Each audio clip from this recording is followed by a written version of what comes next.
Thank you very much for such a nice presentation. Today we are going to talk about this first space microbiology experiment that I was lucky enough to lead in 2019 together with my supervisor, Professor Coquel, that maybe you know, some of you know. And I'm going to briefly also introduce to you this next space microbiology experiment that is going to be launched hopefully by the end of 2020, BioAsteroid. But in particular, I'm going to show you some of the results from BioRock and what we learned basically from BioRock from the point of view of how to harness micromineral interactions in space. So the content of this talk will be the following.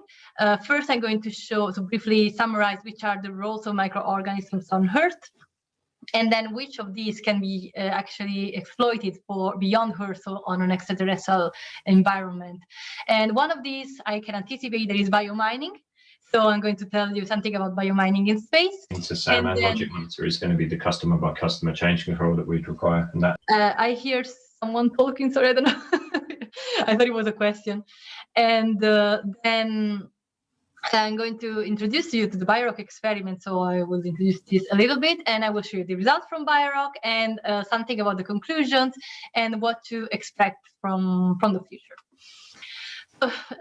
First, which are the possible roles of microorganisms on Earth? So microorganisms are absolutely necessary for our survival on Earth, and I will summarize a little bit some of these roles on Earth nowadays. And one of these is, for instance, their importance in food industry or biofuel production, or also, for instance, for even just for the presence of oxygen in our atmosphere. In fact, as maybe some of you know, there was a great oxidation event on the early Earth that, thanks to cyanobacteria, led to the increase of oxygen in our atmosphere, and so it led to the concentration of oxygen that we have nowadays, and that allows our life basically.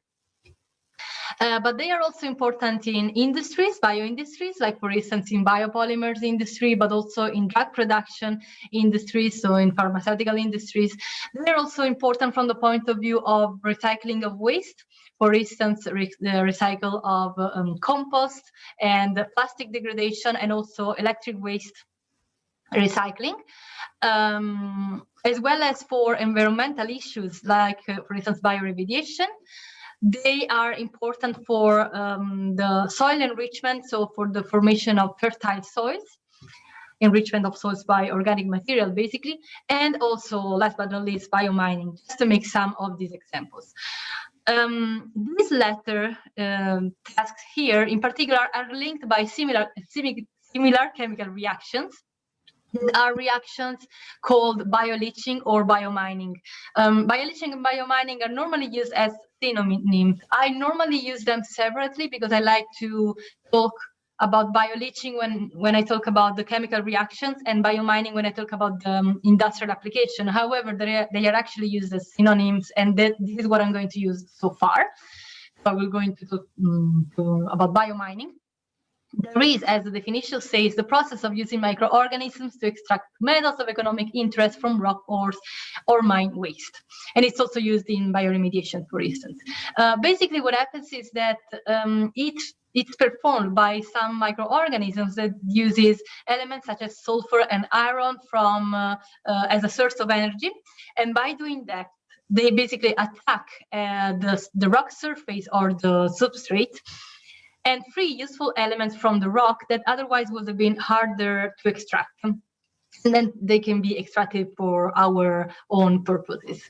In fact, not all elements are able and easy to mine with traditional methods, and biomining can really help from this point of view. So nowadays on Earth, 20% of copper is extracted by biomining, and also around 5% of gold, but also other elements, other metals are extracted with biomining, like nickel, cobalt, zinc, rare earth elements, and uranium. There are some advantages in using biomining in respect to traditional mining. For instance, it is generally more economic and also environmental friendly. However, sometimes it's also complementary to traditional biomining. For instance, it can improve the rate of recovery of metals from mine waste and dumps. Coming back to the roles of microorganisms, so we already saw that they are absolutely important for our uses on Earth. But as we move into space, we can actually harness the power of microorganisms to make our life easier and to make our extraterrestrial settlements successful. So let's see how some examples of possible uses of microorganisms beyond Earth. For instance, they could be absolutely important for the generation of oxygen, as we saw they were important on Earth, so they will be absolutely important on another planetary body. They will be essential for the generation of food, and this is strictly related to their capacity of producing fertile soil. So we can make extraterrestrial regolith fertile for production of crops, for instance. They will be they will be important for, and they will allow the production of food directly, but also for the recycling of waste. And this becomes more and more important if you think about the fact that extraterrestrial settlements or extraterrestrial environment in general, they are closed environment in which the recycling of materials becomes absolutely necessary, not just it becomes a necessity. And later on, when we will be finally settled in space in future, we will need to advance the industries and our settlement, and so other type of biotechnological industries will become important, such for instance the production of drugs. Just to make an example. So all these applications here have all a final scope or a final aim, that is the allow and development of life support systems. When I talk about extraterrestrial life support system, I always like to mention this project here. Is called MELISSA. That stands for Microecological Life Support System Alternative. And this is basically a space research project that studies how to develop an advanced life support system based on several compartments, each one containing either a microorganisms or a plant. And then there is another concept that is important for, this is basically an approach, that is the approach of in situ resource utilization, that is strictly connected to life support system. And it is basically the concept of using resources in situ. So in everywhere we go in space, we cannot think, actually, the farther we go in space, the less we could rely on resources coming from Earth.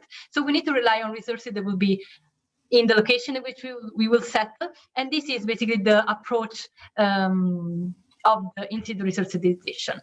Both of these will be absolutely necessary for our success in space. And from this point of view, biomining is increasing interest, because it offers a way to obtain the needed material directly on the planetary bodies in which we will settle, rather than bringing them from Earth. So again, in situ resource utilization. And when thinking about biomining in space, researchers and industries are interested in specifically in mining, for instance, Moon, Mars, and also asteroids that are rich in elements such as nickel, copper, but also platinum, gold, and so on, rare earth elements, and so on. And space biomining will not only benefit space settlement, but also actually terrestrial industry. First, because by studying and improving space biomining, we could also eventually improve terrestrial biomining, because what we learn from space can be applied on Earth as well.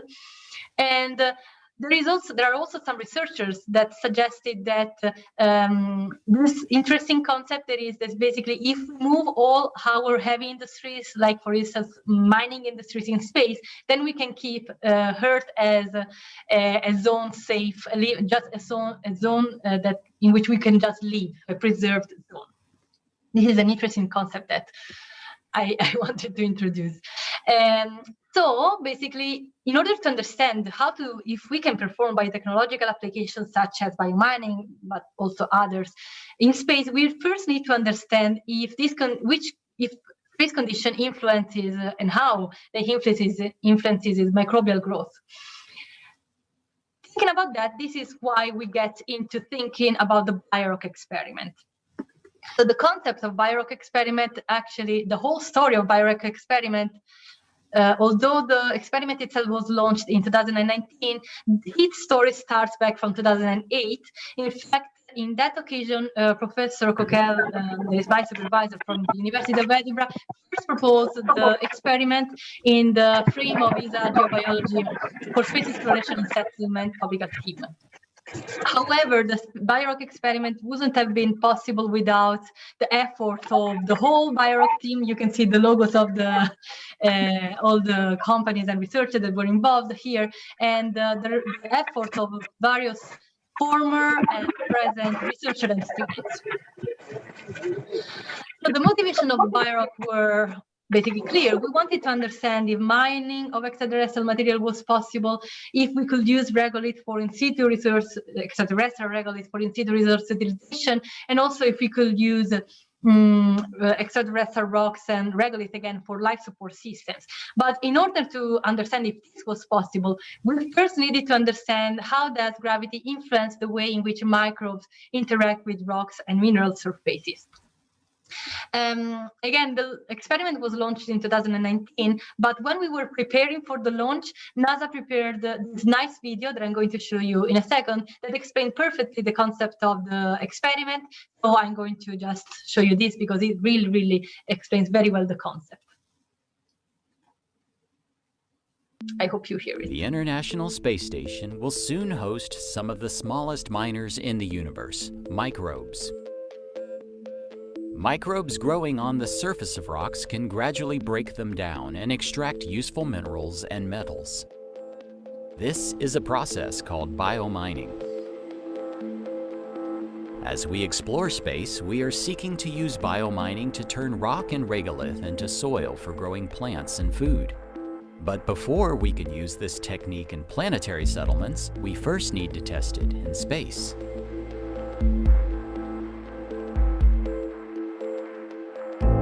On the space station, bioreactors will be placed inside a centrifuge where microbes will grow on rocks in microgravity and simulated Martian gravity.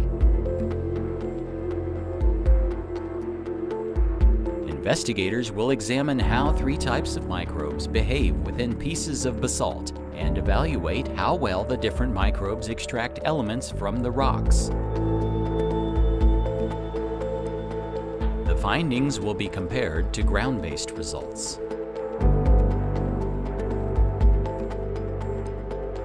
We hope to gain insights into how microbes interact with rocks in microgravity and how we might use them in our exploration of deep space.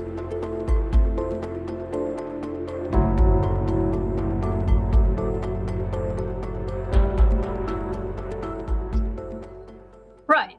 Okay. So. No, not again. So yeah, that was just the concept. As you could hear, it was talking with the future tense because it was before the launch. So now we already did all of this, all that they say, apart from the extraterrestrial settlement, of course. And so we needed to select. The first thing that we needed to do to perform the BioRock experiment was to select the right organisms, and they needed to have some specific characteristics to be chosen. So first of all, they needed to come from natural rock or soil environments because, of course, this was a good indication that they could have growth very happily with on the rock surface that we choose.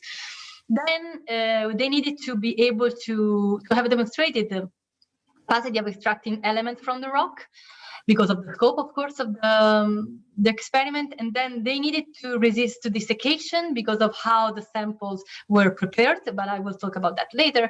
And then if possible, they needed to have been used previously on a space experiment just because this was an indication that they could survive and grow with no problem on a space in space.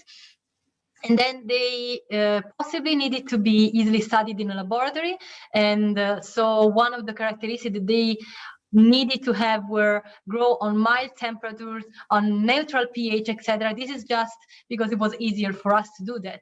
And also they needed to be safe for the space crew, of course, because if anything happened to the hardware and there was a leak or anything, the space crew was sure that there was any problem with that. So eventually we selected these 3 organisms, 3 microorganisms, 3 bacteria. The first one was Sphingomonas desiccabilis, that was provided by our group at the University of Edinburgh and UK Centre for Astrobiology. This is a microorganism that was never launched in space before, and but you will see that it behaved quite well in space. The second one is the single spore-forming microorganisms, and its name is Bacillus subtilis.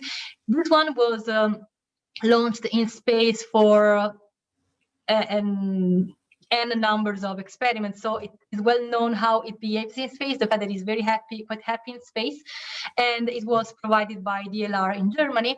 And the third was Cupriavidus metallidurans, that was provided by STK SAN group in Belgium, and this one was already launched in some space experiment, and it also provided the demonstration that he could biomine, as well as the other 2.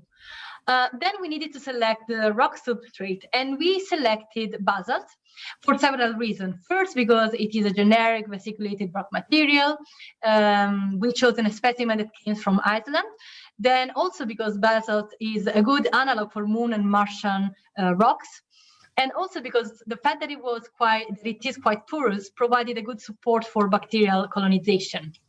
So what we did with this basalt rock, we cut it into pieces, small pieces, almost perfectly squared, of around 13-15 millimeters each side, and each sample was basically represented by a single basalt slide.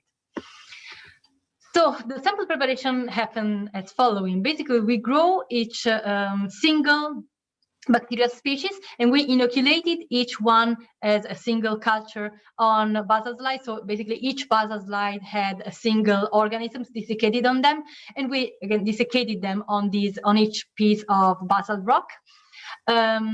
Each different organisms needed to have a different sample preparation. This is just general information for you. Also, we had, of course, a negative controls or non-biological control that was represented by simply a single sterile basalt slide. After preparation of the samples, they were integrated into the hardware that is called Biomining reactor, or BMR. This hardware was specifically developed by Kaiser Italia for the BioRock experiment itself. And as you can see here, each one allocates 2 different samples. On the right, you can see a biomining reactor without the rock samples integrated. After integration, each single hardware were integrated again into an experimental container. And here you can see on the left an example of an experimental container, and on the right here 6 of these hardware ready for the launch. So then we integrated all of the samples at NASA Kennedy in July 2019 in Florida. And here you can see us. I like to show these images because you can see this is me, this is Charles, and this is Annemiek. There is a PhD student in our group. And here this is us very happy after the integration of all the samples for the launch. And here is me even happier. And here is part of the BioRock group. And you can see here Charles very happily handling the samples, the space station processing facility ready for the launch.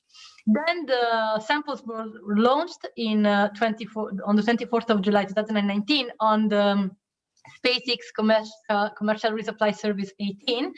And here is me on the launch site. This is the rocket launch, and this is when the rocket capsule finally reached the International Space Station. And this is an image of the astronaut Luca Parmitano installing the hardware into the incubator on the ISS. The name of the incubator is Cubic. After approximately 1 month, we got our samples back, and this is images of the splashdown and the capsule recovered. This is Charles and I happy again because everything went okay and we finally got the samples back. And this is an image of me analyzing the samples after the retrieval. So let's get a little bit into the details of the experiment itself. So 4 complete set of samples were subjected to 4 different gravity regimens. 3 of them were in space, and these gravity regimens were microgravity, simulated Martian gravity or simulated Mars T, and simulated terrestrial gravity in space. But we also had a 4th set of samples. Oh, by the way, please note that each set of samples were also duplicates were present for each set of samples, and a 4th set of samples were subjected to a 4th gravity regimen on Earth that is just, of course, true terrestrial gravity. And I will refer to these to either through terrestrial gravity or ground control. A little more details on the experiment. So after sample preparation and integration into the hardware, they were either launched in space or stayed here on Earth for the ground experiment. They were then installed either in the cubic incubator or in a normal incubator. Here we was in NASA Ames in California. They were subjected to the different gravity conditions that I mentioned before, and on day 0, after this, they were the medium was injected into the culture chambers, and this represented the real start of the experiment, because after medium injection, of course, the samples, the microorganisms started growing back again from desiccation. Then the first photo session was performed. I will come back to the photo session in a minute. And then the samples grow for 21 days at 20 degrees. After 21 days, the fixative was injected. The fixative has the double scope of ending the bacterial growth, and performing the end of the experiment itself, and also preserving the samples until retrieval. After the fixative injection, again, the experiment was virtually ended, and the second photo session was performed, and then the samples were recovered back on Earth. We retrieved them, and then we analyzed them. I mentioned the photo session because basically photo session was just an image acquisition that happened of every single experimental unit that happens both in space and in ground for ground control. You can see here the astronaut Luca Parmitano again performing the image acquisition. Although just being an image acquisition again, it turns out that it was quite informative. In fact, thanks to this photo session, we were able to reveal some features that were present in space, but were not present anymore when they were back on Earth. So without the photo session, basically, we didn't have these information. Which information we got from them? Well, first one, indicated by the yellow arrows, some aggregates were present for Sphingomonas, desiccabilis samples, and also for Cupriavidus, metallidurans samples, but not for the negative controls, and in a very low amount for Bacillus subtilis. These aggregates here, again, are indicated in yellow, and we are not sure what they are because, again, when they came back on Earth, they were not present anymore. But still, this is something interesting to indicate. And the second feature was gas inclusions or bubbles that is indicated here with these blue arrows. And they were, these bubbles were smaller and more numerous in microgravity in respect to higher gravity conditions. So again, this just provides qualitative rather than quantitative results, but it's still something that I thought it was quite interesting to point out. So coming to the real results, what did we discover so far with BioRock? So the first thing that we analyzed was the final cell concentration of the samples. We analyzed them by both direct cell counting and optical densities. And with both these methods, the result was the same. And it was that there was no significant difference in final cell concentration between the space samples, so between the gravity conditions after 21 days within each organism. What does it mean? Because of how the experiment was performed and designed, we were only able to understand the final cell concentration. So what happens after 21 days of growth, but we don't know what happens in between, so we don't have the time points over the growth in the 21 days. We don't know what happens from the point of view of a growth curve during these 21 days. We only have these, but the fact that we have the same final cell concentration regardless of the gravity condition is a good indication of the fact that in future biotechnological application on Mars, Moon, or other celestial bodies will be possible, and because gravity condition will not negatively affect the growth of microorganisms for biotechnological application. However, you may have noticed here these symbols that, of course, indicate statistical significance with a p-value of 0.05. Interestingly, the only significance occurred when a space gravity condition was compared to a ground control, but never in between space conditions. So being subjected to the same procedures, we think that simulated Earth gravity gives the most reliable results compared to the ground control. However, when you have a space experiment, you have some limitations. For instance, you are limited in the number of samples that you have. And in our case, for BioRock, we were quite lucky because we had the possibility of having both a ground control and also a simulated ground control, simulated Earth gravity control in space. However, not all space experiments are so lucky. Sometimes you only have a gravity control and not a space simulated control in space. So this opens an interesting question. There is, are ground control good enough for a space microbiology experiment?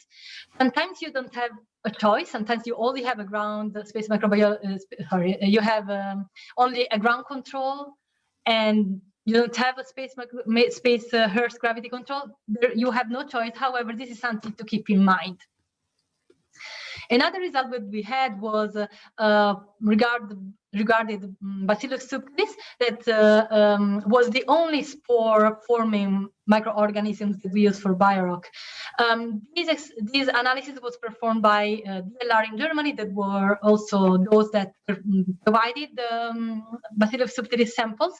And the results in this case were that Bacillus subtilis didn't have any, basically gravity did not influence Bacillus subtilis spore formation, colony morphology, and not even pigmentation. So again, another result that says that the gravity condition did not influence this. The first results that we had, the first thing that we discovered is that low gravity will not limit probably will not limit biotechnological applications in space, because it doesn't have a negative effect on that. Not even a positive effect, but not even a negative effect. But what about results regarding biomining? Well, introduce you what we discovered from the point of view of biomining, I have to introduce to you rare earth elements. I am sure that you are probably already aware of them, but just to refresh our memories, these are a group of elements of metals that are characterized by similar properties. Despite their name, they are actually quite abundant on Earth, and however, they are sometimes hard to extract because they are sometimes a little not easy, basically, to reach. And they have an enormous impact on our everyday life because they are used, widely used in a lot of manners, but one of the most representative one are electric devices. So if you think about how dependent we are by electronic devices today, you can understand how rare earth elements are important now. And if you imagine how necessary, how dependent we will be even more in space in future, you can understand how extraction of biomining extraction in space of rare earth elements is an important issue. And where are rare earth elements present in general in the universe? Well, we already say that they are quite abundant on Earth, but they are also present on Moon, particularly on this type of rock called CRIP. That means stands for potassium, rare earth elements, and phosphorus. They are also present on asteroids, and they have been found also on some Martian meteorites. So we know that they are they are present in the universe. So coming back to the BioRock results, what we discovered is that one of the 3 organisms that we used, that is specifically Sphingomonas desiccabilis, was actually able to biomine rare earth elements in space in all the gravity conditions that we tested. When we get more into the details of that, so here this table shows the percentage difference of mean-leached rare earth elements of Sphingomonas desiccabilis samples compared to microbe-free controls. We discovered that we had a statistically significant difference in the majority of the elements, of the rare earth elements in Mars gravity and both simulated and real Earth gravity. Unfortunately, you may notice here that there was no statistical significant difference in microgravity. We believe that this is due to the fact that, unfortunately, we had a contamination in one of the 3 negative controls that we had in microgravity, and we believe that this is why we got no remarkable results here, and not necessarily because Sphingomonas desiccabilis was really not able to biomine rare earth elements in microgravity. However, we cannot say that for sure, and as you can imagine, it's not easy to come back to space and study that. Another interesting thing is that if you confront basically gravity condition between them, and in particular, if you confront the gravity condition, if you compare them to the simulated terrestrial gravity, you discover that there was a statistical significance difference between Martian gravity and simulated Earth gravity, and between the 2 gravity conditions. So again, this is quite interesting. Again, we have these results in which there is this indication that probably ground control are good enough sometimes, but sometimes may not be necessarily 100% indicative of what happens. So what can we, to summarize these results, basically Sphingomonas desiccabilis was able to extract useful elements from the basaltic rock regardless of the gravity conditions, and this means that in principle space biomining is achievable under a range of gravity conditions. The first result that we obtained from BioRock is that we first demonstrated biomining, the possibility of biomining on a space station. This is the first demonstration of that. There is also another results that I am analyzing so far, some data that are in preparation, but I just wanted to very briefly show you that, because from the point of view of studying micro-mineral interaction in space, it was absolutely, hopefully this will give stunning results. We also focus on the biofield formation on the basal slide in space. And again, this is the preliminary results. I have to analyze them, but with this slide, I just wanted to show you that this is another thing that we are doing and will hopefully be being published in future. Because of the success of the BioRock experiment, we are now launching a second space microbiology experiment focused on biomining as well. But this time, the name is BioAsteroid, and this time we are going to have, although quite similar to BioRock, this time we are going to biomine real asteroidal material, and we are going to study biomining of microgravity.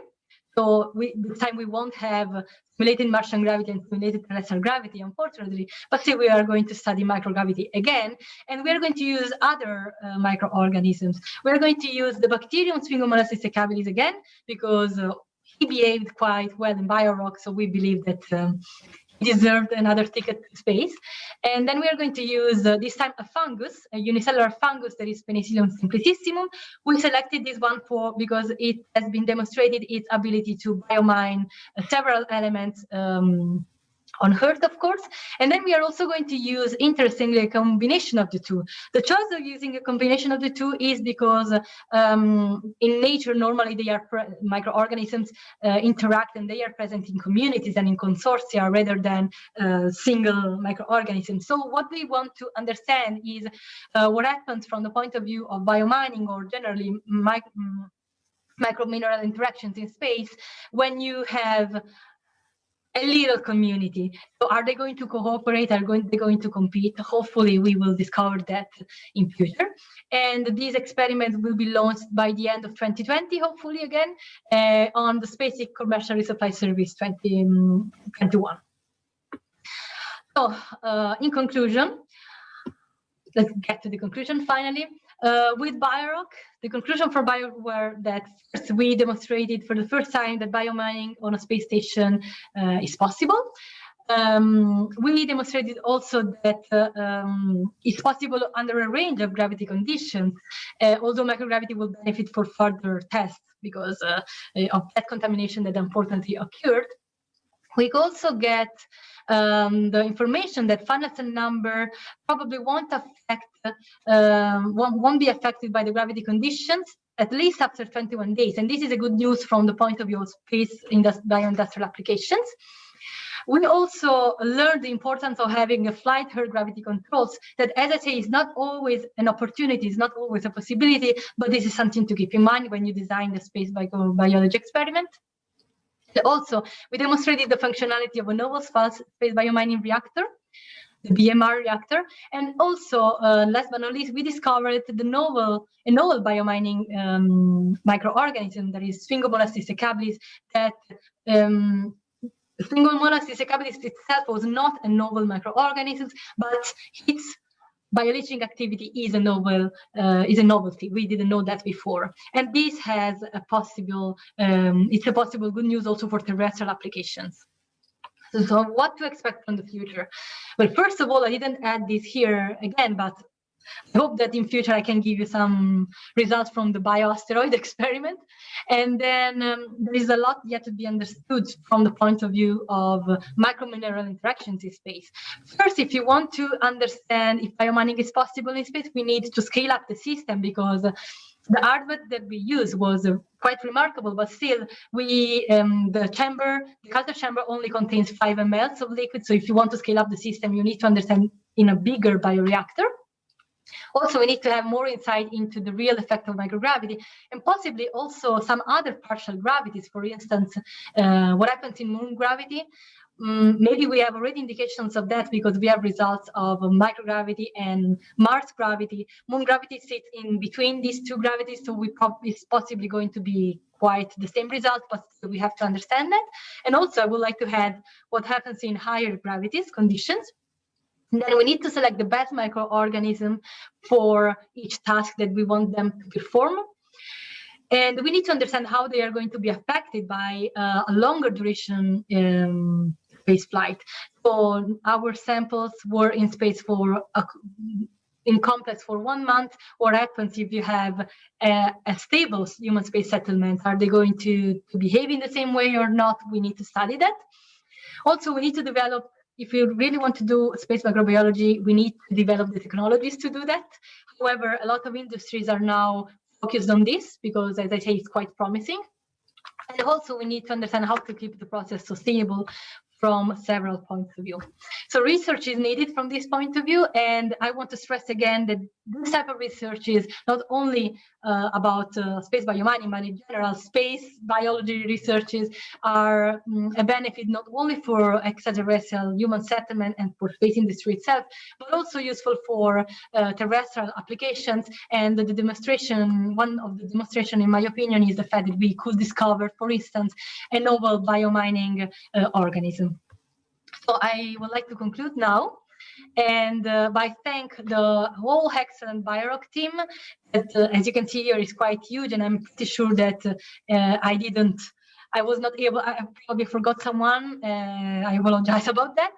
And of course, I want to thank all of them, but also I want to thank you for your attention, and I will be more than happy to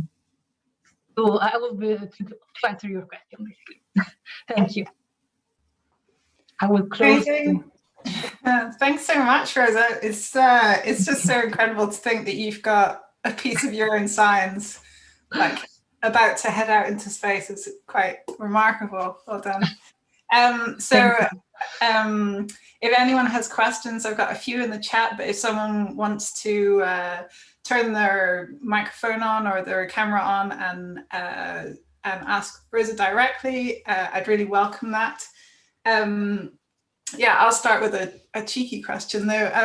How far off is this from being a reality of like industrial scale? Like, are we talking decades, or is it really hundreds of years, or what are we looking at? I think we are talking about decades. So, for instance, the BioRock experiment, of course, is my experiment, so I have to say that, but I think it was quite a remarkable experiment by its concept itself. And but as I say, with BioRock, we were able to understand if the process is possible. But there is still a lot to know. So so we had some reason to choose our microorganisms, but probably there are better microorganisms. For instance, the biomining microorganisms that are normally used on Earth are normally microorganisms such as ferroxidants that grow in a very acidic environment with very harsh environments in general. Acidic environments, acidic pH. So this is probably one option. Could be, for instance, try and send these organisms in space and see what happens. But the problem is that when you have a space microbiology experiment, you have some limitations. So we thought to use other microorganisms that still were good bioleachers, but they demonstrated that in previous experiments, but maybe there are better ones. So we first need to understand which one will be the best one.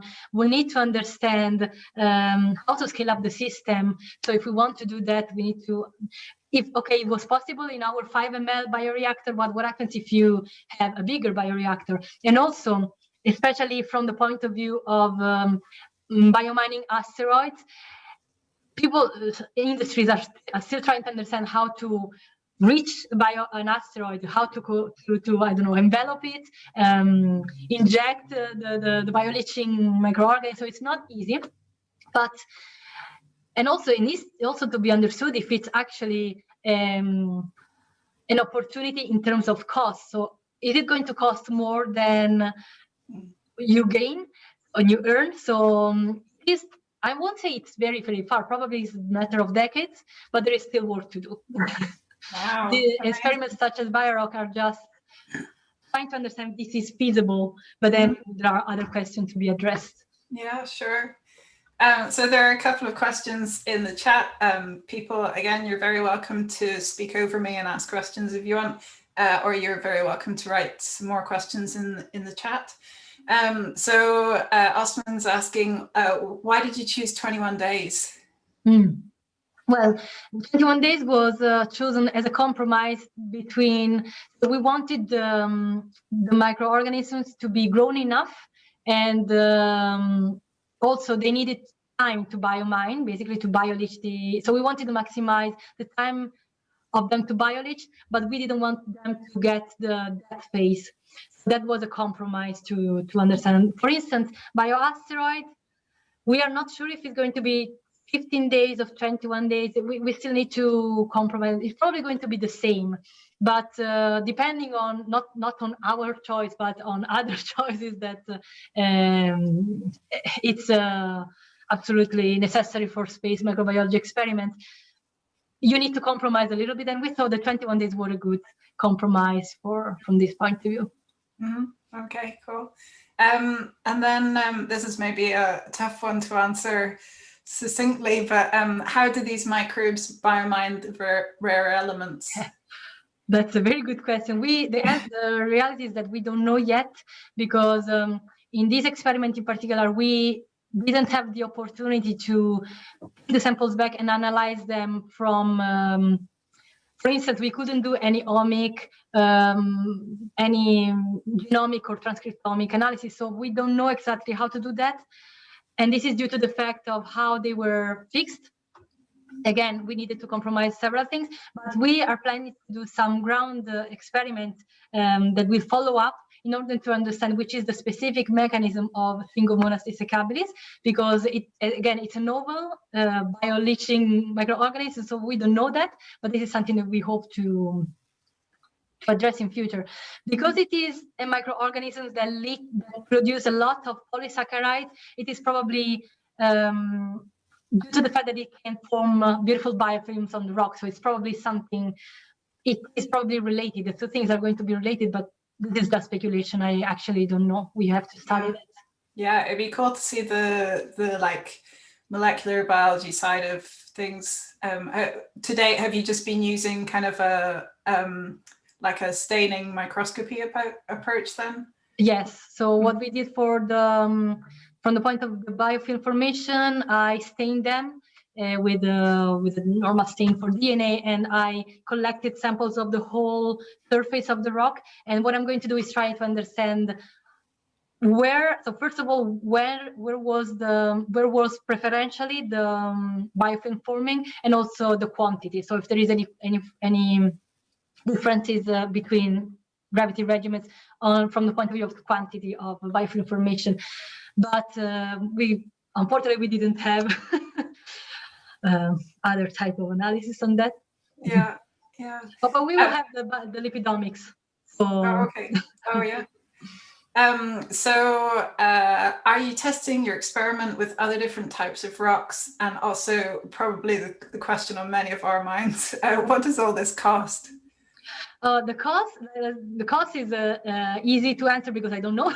Okay. I don't know. It's very hard to know how much that it costs, and I answered this question multiple times, but it depends on what you mean. So if it's, I guess it was quite costly just because we needed to create a whole hardware. So BioAsteroid, I can tell you that it's much cheaper than BioRock just because we already had the hardware from this point of view. But from the point of view of the whole, there is the cost of the rocket launch, the cost of the people, and the hardware preparation, hardware development. So I'm sure it was quite costly, but it probably won't be informative, even if I knew that it won't be informative of every space microbiology experiment. Mm-hmm. And regarding the other question, different types of rock. So no, actually I didn't. What we are doing now is testing two types of asteroids.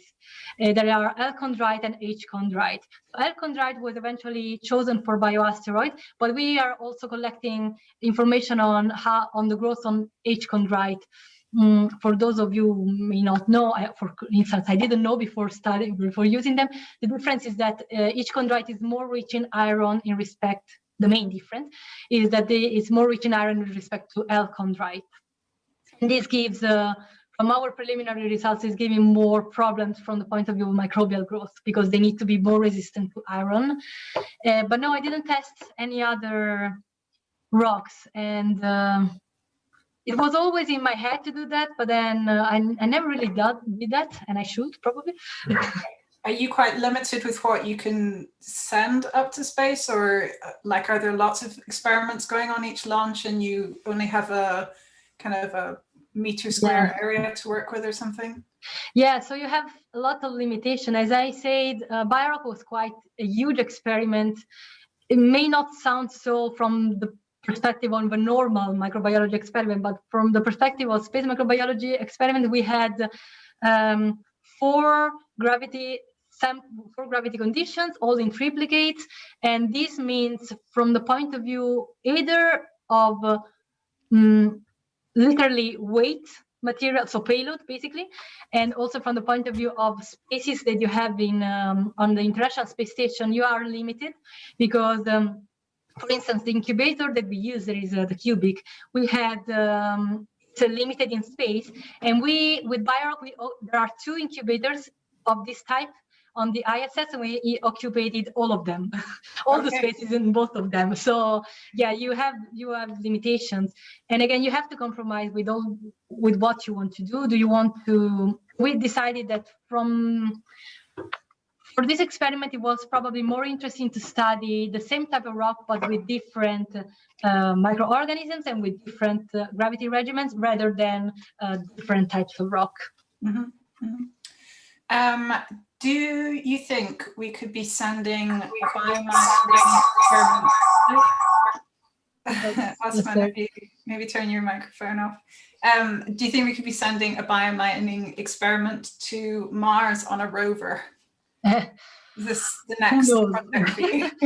I think maybe in the future, if you really want to discover if it is possible, but I don't think that would be the priority for Martian space missions right now. And also, It depends. Also, there is also planetary protection issues on Mars. So if you can, in a very far future, maybe you will be able to collect some Martian regolith in a sterile way, put it into the bioreactor, and then start the experiment. But from an engineering point of view, I can see that this would be maybe tricky, because then you have to collect all of these sterilely. You have to put them in the bioreactor sterilely. But why not? I mean, why not in future? In the far future, probably. Okay. And then I'm actually going to be really mean now, in the hope of encouraging other people to speak. John Moreau's asked a question, and I'm sure he's going to unmute. And, I knew you were going to do that. and ask his own question. Fair enough. No, thanks, Rosa. Great talk. Thank you. Yeah, I don't know. I would just probably some simple explanation I'm missing, but I just wonder about radiation as to why you might not do that experiment. But what about radiation? Is that of concern for sort of future biomining aims, like on Mars or on the moon? And if so, is there a way that you could put that parameter into your experimentation? I was thinking, like, could you put Deinococcus outside the space station or something? You'd still have the microgravity, right? But maybe you could add some radiation to it. So radiation will be, especially for a longer experiment, will be really thing to study, because it has an effect on microorganisms in space. That's been established. There are microorganisms that are more resistant, like for instance Deinococcus and others, but also Bacillus, and others that are less resistant. So that's something to be studied. Again, unfortunately, we could not study that. Because we didn't, the easier way to do that would have been genomic or transcriptomic, but we couldn't do that, unfortunately. We may do that with BioAsteroid, because we changed the fixative conditions, so we may do that in future. For future application, we definitely need to understand that, and in order to understand. So there is a limitation, again, when you want to do, so there is a possibility to study microorganisms outside the space station so that you can experience the wide range of radiations. The problem with that is that the facilities to do that don't allow to grow the microorganisms, but only to expose them. In fact, the facility is called expose. And so what normally they do is send them in a desiccated state, expose them to the radiation, and then them back and analyze them. But to my knowledge, I may be wrong, but to my knowledge, there is no facility that allows the growth of them. But I'm sure that space agencies are planning to do that, because this is a limitation, and I would recommend space agencies to create a facility to do that. Can I just ask a quick follow-up? I don't know about your microorganisms that you tested. Do they all oxidize the organic substrates completely to CO2, or do they stop at an intermediate? I don't know that, honestly, because again, I didn't really get into the molecular mechanisms doing that. So I really cannot answer this question. This is something that we are planning to do as a follow-up. Thanks. Sorry. So I just have one more question, and if anyone else has any others, we've still got a few minutes left, so do jump in and speak over me if you want. But I was just wondering, is there not a way that this could be, you could do these experiments on Earth, like if you're if you just have a system that is artificially changing gravity, would it be possible to do that, or is there a huge benefit of going to outer space and doing it? So yeah, there are, that's a very good question, because there are facilities that do that on Earth. They are called clinostat or clino-rotate, and the principle is that you basically, they are basically just rotating vessel that rotate in a manner by which the gravity vector is constantly not changing, but it's constantly interacted. Mm-hmm. In this way, you get the cells that are constantly in suspension. And this is a simulation of microgravity. The issue is that while it is a good simulation for bigger organisms, also bigger microorganisms, like for instance, paramecium and so on, when a microorganism for bacterium and also yeast or unicellular fungi, unfortunately, this is not the best solution, because it has been demonstrated there are some differences from the point of view between real microgravity and simulated microgravity.